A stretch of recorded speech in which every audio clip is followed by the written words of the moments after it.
e Não tal, tô nem né? Não falando vou entrar disso. nisso. Em termos de negócios, pô, foi o melhor período da minha vida. Uma Até hoje. oportunidade? Foi, cara, foi, com certeza.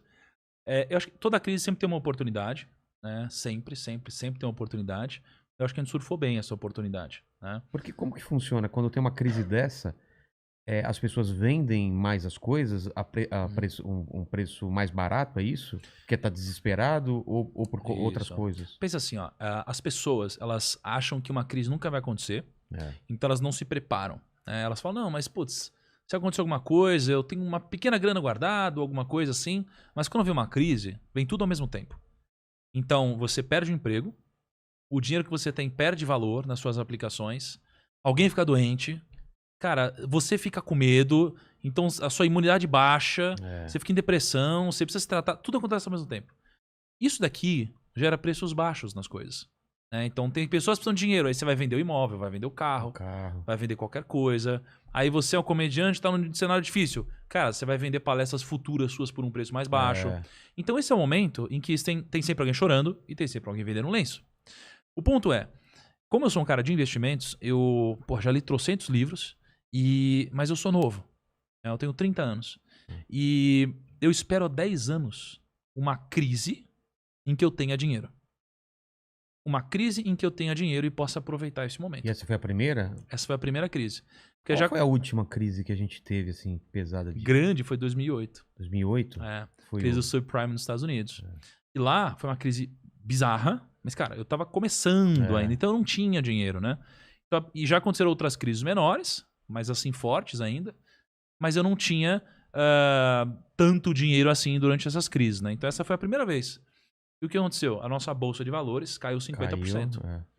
E aqui, quando caiu 50%, por que a bolsa cai? Basicamente porque tem muito mais gente vendendo, né, com força, né, as pessoas elas querem se desfazer a qualquer preço, do que gente que quer comprar. Então os preços caíram. Só que eu sou um cara que está olhando para o longo prazo. Então esse momento eu utilizei para comprar essas ações num preço muito atrativo. Eu fiz o maior investimento da minha vida. Mas meio sabendo o que iria subir de novo? Cara, ou na teoria tudo iria subir? Assim, eu não vou dizer que eu fiz sabendo, porque, assim, a crise, ela não é óbvia, né? Ela é uma crise porque realmente você fala, cara, será mesmo que vai voltar? Você não sabe. Mas em todas as literaturas do mundo é sempre assim. Compre quando tem sangue nas ruas, né? Compre ao som dos trovões. Compre ao som dos canhões. Cara, foi o que eu fiz, né? E eu invisto publicamente, né? Eu tenho um quadro que chama Rumo ao Bilhão. Eu invisto todo mês. A gente deve estar lá com uma grana hoje, deve ter sei lá, uns 19 milhões públicos, assim.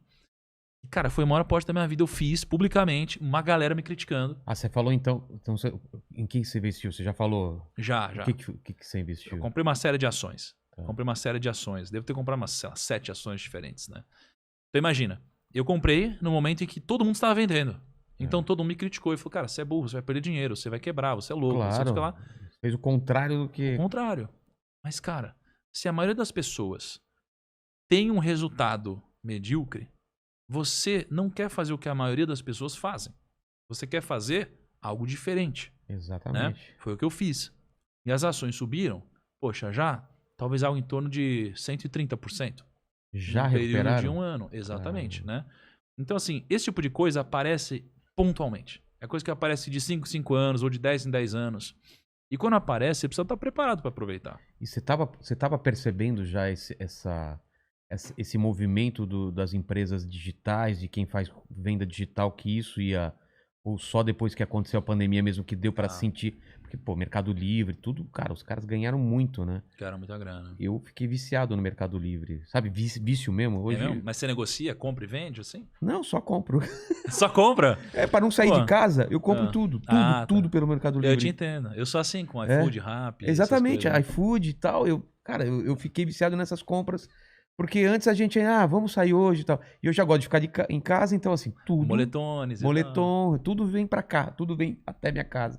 Perfeito. Então, você teve essa leitura já há um tempo? Cara, assim... Contar uma historinha aqui rápida. Eu acho que quando você tá falando de sucesso... Meu acabou já, hein? Quando você tá falando de sucesso, de você acertar o timing das coisas, eu acho que tem algumas coisas que você precisa ter em mente. Assim, você tem um primeiro grau de pensamento. Né? O primeiro grau de pensamento é é um pensamento medíocre. É o pensamento que a maioria das pessoas tem em relação às coisas, tá? Quando a pessoa tem um primeiro grau de pensamento, elas nunca vão atingir qualquer tipo de sucesso financeiro. O que é a mediocridade? É assim, você olha para uma Ferrari e você fala, esse carro é incrível, esse carro é muito bonito, esse carro é bacana, ele faz de 0 a 100 sei lá quantos segundos. Legal, esse é o primeiro grau de pensamento. Ah, tá. É uma coisa óbvia. É o que todo mundo pensa quando vê uma Ferrari, né? O que é o segundo grau de pensamento? É quando você pensa assim, cara, legal esse carro, mas quem dirige essa Ferrari? Como que essa pessoa pensa? Onde ela trabalha? Como ela conseguiu ganhar dinheiro de fato para poder comprar esse carro? Esse é um segundo grau de pensamento, né? Isso daqui deve ser aplicado em tudo na vida. Né? Então, você olha para o cenário de podcasts, o que está acontecendo hoje, e você fala, nossa, olha que legal aqui, esse podcast é legal, esse podcast é legal. Caralho, olha que podcast legal, tá bombando aqui, o Vilela é top. Esse é o primeiro grau de pensamento. O segundo é, ele é top, mas como que ele conseguiu fazer isso? Será que eu posso fazer igual também? Por quê? Como que ele pensa e tal? E aí você consegue fazer também. Então isso daqui é o que eu sempre tento aplicar na minha vida. Uma engenharia reversa, talvez? Eu acho que seria uma evolução de um pensamento, né? Então é sempre você pensar num segundo nível de pensamento. Na bolsa foi assim. Pô, tá tudo caindo.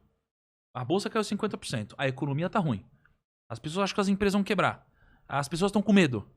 Mas se todo mundo acha isso... Esse é o primeiro pensamento. Será que já não tá no preço as coisas? Aí você vai pro segundo pensamento. Porra, então eu vou fazer o contrário, né? Então, se respondendo a sua pergunta sobre se eu achava ou sabia alguma coisa assim do marketing digital e tudo.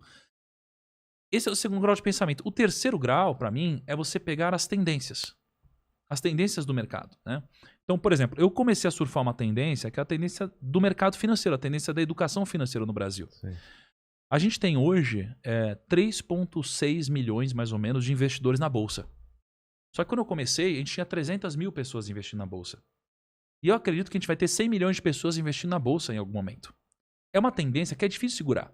É quando você pega uma avalanche, você está embaixo dela, você tenta segurar ela. Não dá para segurar, né? Então, quando você fala do marketing digital, não dá para segurar o marketing digital. Você falou do Mercado Livre, tá todo mundo indo para isso, inclusive grandes empresas. Então, eu me posicionei no marketing digital. Eu não sabia que iria vir uma pandemia, alguma coisa assim. Mas quando apareceu, eu estava preparado para surfar essa onda melhor que os outros. Já colocou o pé lá porque sabia que... Exatamente. Então, assim, se você se posicionar nas tendências antes dos outros, você tem benefício. E o problema é, a tendência, ela serve para você se preparar para ela. Exatamente. E, aliás, você deve se preparar para a tendência e não para o que acontece hoje. Então, isso é um grande erro.